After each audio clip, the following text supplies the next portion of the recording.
तीन कृषि कानूनों के विरोध में दिल्ली की सीमाओं पर किसान आंदोलन को 100 दिन से भी ज्यादा का समय हो चुका है। किसान अपनी मांगों पर अड़े हुए हैं, तो वहीं मोदी सरकार भी अपनी जिद पर अड़ी हुई है। यानी कि सरकार इन किसानों की मांगों को मानने को कतई राजी नहीं हो रही है।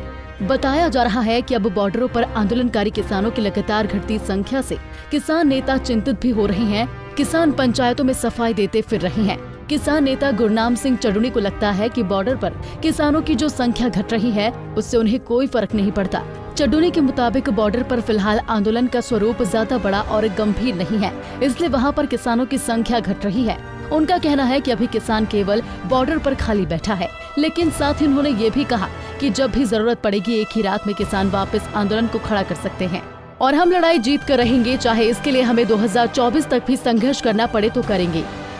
यही नहीं, चड्ढुनी का साफ तौर पर ये भी कहना था कि भाजपा नेता का घेराव करने को लेकर किसानों पर दर्ज मुकदमों के चलते अगर किसानों को गिरफ्तार किया गया तो किसान थानों का घेराव करेंगे। 100 दिन हो गए आंदोलन को आज, और अभी तक किसानों की बात नहीं सुनी गई है, मांग नहीं मानी गई है। लेकिन हम ये इरादा करके बैठे हैं कि या तो सरकार बात मान लेगी या तब यहाँ से उठेंगे जब सरकार अपने घर को जाएगी, हम अपने घर को तब जाएंगे। पहले सरकार अपने घर को जाएगी, हम तब अपने घर के जाएंगे।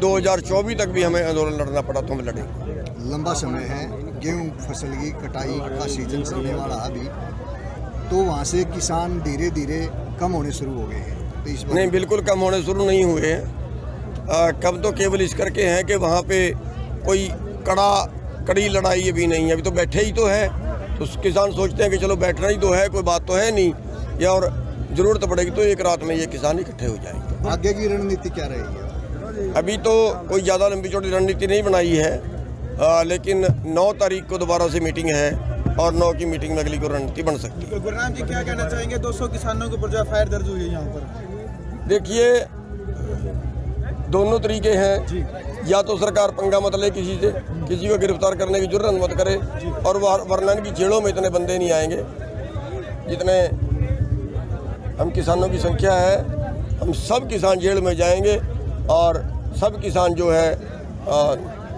इनका घेराव करेंगे थानों का जाके, अगर इन्होंने किसी को भी एक को भी गिरफ्तार किया। आज जो फरमाना गांव में जो महापंचायत हुई है, इसका क्या उद्देश्य है सर? देखिए, महापंचायत का ये उद्देश्य है कि हम सरकार को एक चेतावनी देना चाहते हैं, कि बता देना चाहते हैं कि ऐसे मुकदमों से तुम्हारे डरने वाले नहीं है, और अगर तुम ऐसी ज्यादतियाँ करोगे तो फिर हम पूरे का पूरा गाँव नहीं बल्कि साहब पूरी महम 24 पूरा इकट्ठा होकर इसका मुकाबला करेगी और आपके हर जुल्म का विरोध करेगी। बता दें कि किसान नेता गुरनाम सिंह चड्ढुनी बीते दिन रोहतक में महम के फरमाना गांव में किसान पंचायत में पहुंचे थे। पत्रकारों से मुखातिब होते हुए चड्ढुनी का ये भी कहना था कि अब किसान नेता हरियाणा पंजाब के गाँव में नहीं जाएंगे, बल्कि चुनावी राज्यों का रुख करेंगे और वहां पर जाकर बीजेपी के खिलाफ प्रचार करें।